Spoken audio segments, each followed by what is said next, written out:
पिछले टर्न पर हम राउल्ट्स के नियम की बात कर रहे थे। अब इसके हम आगे देखते हैं। आगे है इसमें आदर्श विलयन, आइडियल सॉल्यूशन। अब आइडियल सॉल्यूशन क्या है? ऐसे विलयन जो सभी तापों और सांद्रताओं पर राउल्ट के नियम का पालन करते हैं आइडियल सॉल्यूशन या आदर्श विलयन कहलाते हैं। अब इसके लिए दो तीन बातें बताई गई जिसको अपन कह देते हैं कि भाई इन नियमों का इनको पालन करना चाहिए। अब घटक ए और बी जैसे विलय और विलायक होंगे तो ही तो विलयन होगा ना वो। तो घटक ए और बी से बने आदर्श विलयन को निम्न शर्तें पूर्ण करनी चाहिए, जैसे कि वह राउल्ट के नियम का पालन करे। अब राउल्ट का नियम क्या है कि जो कुल दाब है उन घटकों के आंशिक दाब के योग के बराबर होना चाहिए। तो यानी P बराबर क्या होना चाहिए? PA plus PB। ऐसे ही दोनों घटकों को मिलाने पर विलयन का आयतन दोनों घटकों के आयतन के योग के बराबर होना चाहिए। जैसे मान लीजिए विलय का आयतन 4 ml है, विलयन और विलायक का आयतन 10 ml है, तो विलयन का जो आयतन है वो 10 और 4 14 ml होना चाहिए। इसका मतलब क्या हो गया? Delta V is equal to 0, यानी कि जो आयतन है उसमें कोई भी परिवर्तन नहीं होना चाहिए। तो इस प्रकार से आयतन अपरिवर्तित होना चाहिए। तीसरी बात, दोनों को मिलाने पर एंथैल्पी परिवर्तन शून्य होना चाहिए। अब एंथैल्पी परिवर्तन का मतलब क्या हो गया? डेल्टा H का मान 0 होना चाहिए, यानी विलय और विलायक दोनों को मिलाया जाए तो एंथैल्पी परिवर्तन क्या होगा? शून्य होगा। और जो चौथी बात है वो क्या है? विलयन में, अब विलयन यानी जो मान लीजिए कि हमारे पास में विलय और विलायक था, तो विलय मान लीजिए A था, A के मॉलिक्यूल्स थे, और विलायक B के मॉलिक्यूल्स थे। जब ये दोनों आपस में क्रिया किए तो क्या बन गए? A और B के बीच में लगने वाला आकर्षण बल। ठीक है, तो कहने का मतलब क्या हो गया? विलयन में AB ससंजक बल का परिमाण, ससंजक मतलब इंटरैक्शन, उनके मध्य में लगने वाला आकर्षण बल A और B के मॉलिक्यूल्स के बीच में। तो A B के मध्य लगने वाला इंटरैक्शन का जो परिमाण है वो अवयवों में उपस्थित ससंजक बलों AA और BB के परिमाण के बराबर होना चाहिए। यानी अलग से हम बात कहें तो AA जो अलग मॉलिक्यूल्स हैं और BB के जो मॉलिक्यूल्स हैं उनके बीच में जो भी इंटरैक्शन लग रहा था AB के बीच में भी उसी प्रकार का इंटरैक्शन होना चाहिए, कम या ज्यादा नहीं होना चाहिए। तो डेल्टा V 0 होनी चाहिए, डेल्टा H 0 होनी चाहिए, जो उनके बीच में इंटरैक्शन है वो इक्वल होना चाहिए और राउल्ट के नियम का पालन करना चाहिए, अर्थात P बराबर PA प्लस PB होना चाहिए। तो फिर ऐसा जो सॉल्यूशन है वो आइडियल सॉल्यूशन की तरह व्यवहार करेगा। अब कुछ इनके उदाहरण हम याद कर सकते हैं। N hexane, n heptane, 1 chlorobutane और 1 ब्रोमोब्यूटेन, CCl4 यानी कार्बन टेट्राक्लोराइड और SiCl4 silicon tetrachloride, C2H5Cl chloroethane, C2H5Br ब्रोमोएथेन। ठीक है, ब्यूटेन की जगह यहाँ एथेन आ गया। ऐसे ही मेथेनॉल, एथेनॉल, C6H6 यानी बेंजीन और C6H5CH3 यानी टालुइन। ठीक है, बेंजीन टालुइन और क्लोरोबेंजीन और ब्रोमोबेंजीन। तो इस प्रकार से ये कुछ एग्जाम्पल्स हैं जो आइडियल सॉल्यूशन के उदाहरण हैं। इसके बाद में दूसरा आता है नॉन आइडियल, अनादर्श विलयन। अब अनादर्श विलयन है तो जो आदर्श विलयन काम कर रहे थे वो काम नहीं करेंगे विलयन, तो वो अनादर्श हो जाएगा।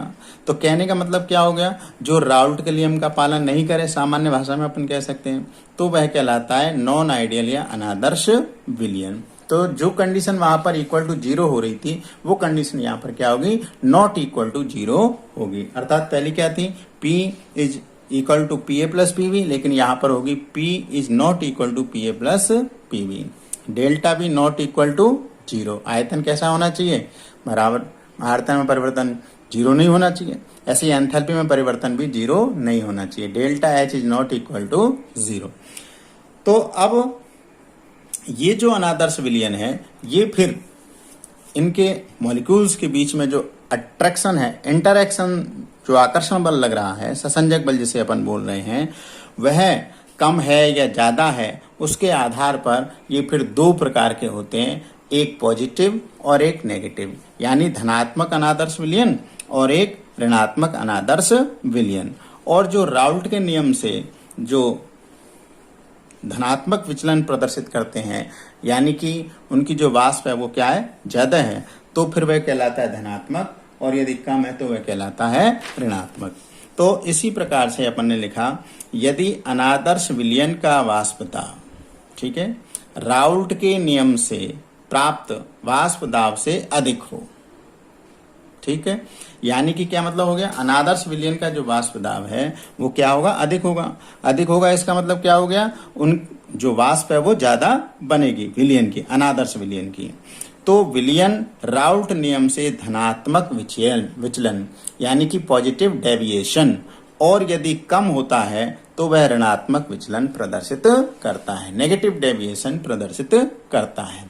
अब इसका मतलब क्या हो गया कि धनात्मक विचलन करेगा या ऋणात्मक विचलन करेगा, उसको हम ऐसे बता सकते हैं कि यदि ए बी के मध्य, भाई इंटरेक्शन से ही तो मतलब है अपने को, तो ए बी के मध्य ससंजक बल ए और बी के मध्य ससंजक बल की तुलना में कमजोर होता है, यानी कि ए बी के बीच में लगने वाला जो इंटरेक्शन है वो कैसा है, दुर्बल है, वीक है। इसलिए क्या होगा, जब उनके बीच में अट्रैक्शन दुर्बल होगा, वीक होगा, तो इनकी वेपर क्या बनेगी, ज्यादा बनेगी, और ज्यादा बनेगी तो दाब क्या होगा, ज्यादा होगा।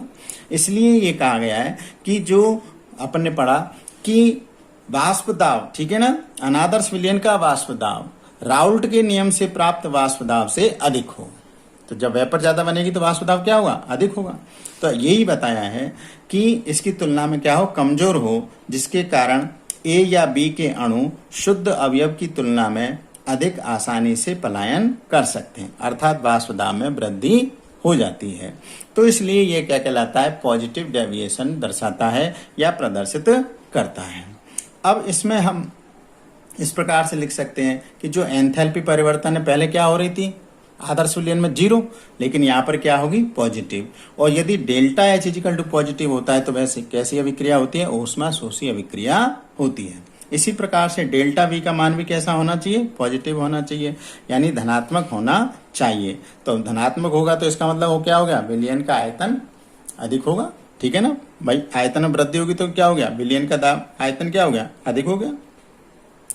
तो इसको हम ग्राफ में जैसे हमने पहले बनाया था राउल्ट के नियम में, उसी प्रकार से यहाँ पर एक ग्राफ बनाया गया है, ठीक है ना। ये हमने पहले बनाया था राउल्ट के नियम में, ये जो लाइन देख रहे हैं आप। अब धनात्मक विचलन दिखाना है अपने को, तो ये जो लाइन है क्या हो रहा है, जो वाष्प दाब है वो क्या होगा, ज्यादा होगा। ज्यादा होगा तो इसका मतलब क्या हो गया, ये इस लाइन के ऊपर बनेगा। और ये जो टोटल वाष्प दाब है वो पहले तो आ रहा था इतना, लेकिन अभी कितना आएगा, पहले की तुलना में अधिक आएगा, इसलिए यह कहलाता है धनात्मक विचलन। और अगर अपने को माइनस नेगेटिव दिखाना हो तो उस परिस्थिति में इस लाइन के क्या आ जाएगा, ग्राफ नीचे आ जाएगा, तो ये क्या हो जाएगा, नेगेटिव डेविएशन हो जाएगा, ऋणात्मक विचलन हो जाएगा।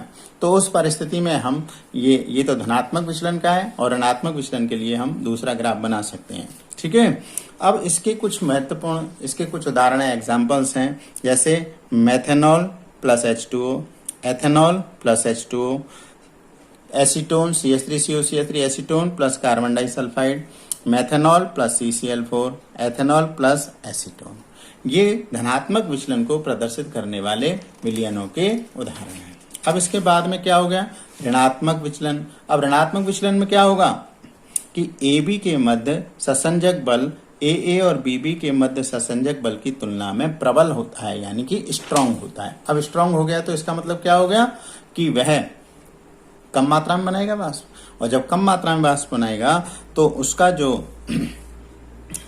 यानी जो वाष्प दाब वो क्या हो जाएगा, कम हो जाएगा राउल्ट नियम की तुलना में, तो फिर वह ऋणात्मक विचलन को प्रदर्शित करेगा। इसके कुछ एग्जाम्पल्स दिए हैं, CHCl3 यानी क्लोरोफॉर्म प्लस एसीटोन, C6H5NH2 यानी aniline plus acetone, chloroform plus benzene, H2O plus HCl, CH3OH यानी मेथेनॉल प्लस CH3COOH यानी एसिटिक एसिड।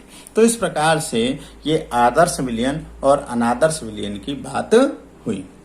अब इसके बाद में एक और छोटी सी बात है, स्थिर क्वाथी मिश्रण, ठीक है ना, क्वथनांक अपन जानते हैं, और इसी प्रकार से एक है स्थिर क्वाथी मिश्रण, इसको बोलते हैं एजियोट्रॉप्स। एजियोट्रॉप्स या फिर अपन कहें कांस्टेंट बॉइलिंग मिक्सचर, ठीक है ना, कांस्टेंट बॉइलिंग मिक्सचर या एजियोट्रॉप्स।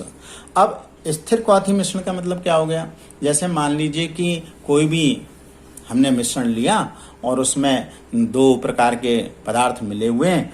अब एक का बॉइलिंग पॉइंट कम होता है, एक का ज्यादा होगा, सामान्यतः ऐसे ही होता है, और वह अलग अलग टेम्परेचर पर बॉयल होंगे।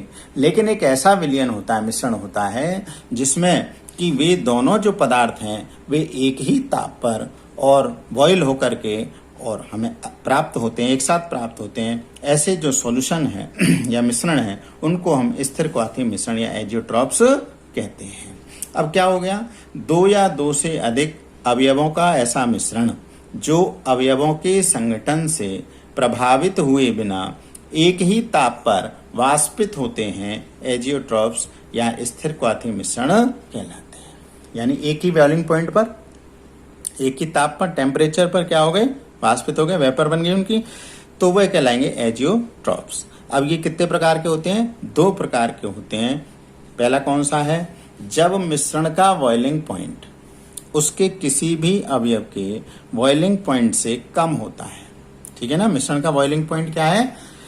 उसके किसी भी अवयव के बॉइलिंग पॉइंट से कम होता है, तो वह कहलाता है निम्नतम स्थिर क्वाथी मिश्रण यानी मिनिमम एजियोट्रॉप्स कहलाते हैं। और ये कौन से होते हैं? जो धनात्मक विचलन वाले अनादर्श विलयन है वो इस प्रकार के मिश्रण होते हैं। फॉर एग्जाम्पल के लिए ethanol plus H2O, ethanol plus CHCl3। फिर इसके बाद में जो मैक्सिमम होते हैं उसमें क्या होगा? जब मिश्रण का बॉइलिंग पॉइंट उसके किसी भी अवयव के बॉइलिंग पॉइंट से अधिक होता है। उसमें तो क्या हो रहा था? कम हो रहा था। अब इसमें क्या होगा? अधिक होगा। तो वह अधिकतम या मैक्सिमम एजियोट्रॉप्स कहलाते हैं और ये ऋणात्मक विचलन वाले अनादर्श विलयन होते हैं। तो इस प्रकार से हम स्थिर क्वाथी मिश्रण क्या होते हैं, आइडियल सॉल्यूशन क्या होते हैं, नॉन आइडियल सॉल्यूशन क्या होते हैं, उसके बारे में हमने जानकारी प्राप्त की। इसके बाद में हम अगली जो वीडियो है विलयनों के अणुसंख्य गुणधर्म के बारे में बात करेंगे।